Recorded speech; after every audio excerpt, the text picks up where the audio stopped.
piece is called Virgin Shroud, and I made it in 1993. And it was part of a series called the Udder series, which originated when I found a sieve made out of an udder in Norway, which was a functional object that had fantastic surreal implications. I had never considered the use of an udder in any other way than just as a milk-giving thing, and I found it fascinating.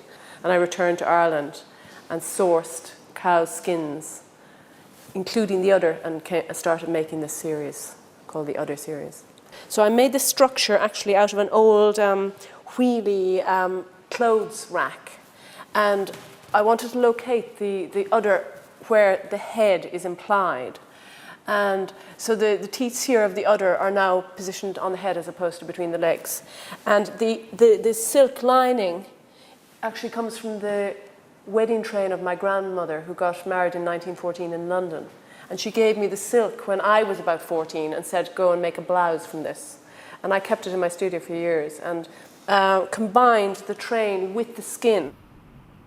I was conscious that the kind of brutality of the skin that I stitched together when it was torn, and a slightly old cow that has a lot of tears and rips, that I wanted to compensate for that kind of brutality in a way with the beauty of silk, which also tied in with this notion that there is some figurative entity under this shroud.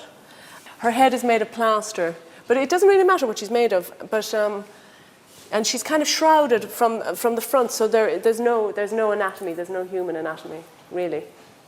The titling of Virgin and Shroud, the shrouding of the dead cow with the kind of virginity of the bridal veil, that was the kind of notion around the title. I will never say how people are going to react to my work at all, and I learned my lesson very early on that I don't ever presume. But I am very interested in multiple interpretation, and I know that I'm orchestrating people in terms of titling. The facelessness of it too, the fact that the back is turned, is kind of important, that it's not clearly, you know, when I was in my studio I did have a statue of the Virgin Mary, and I was thinking very literally in the beginning. I thought, and I had, at one point I had the skin draped over a Virgin Mary, but it was too direct. She's more ambiguous, and she's big enough to be powerful, I think.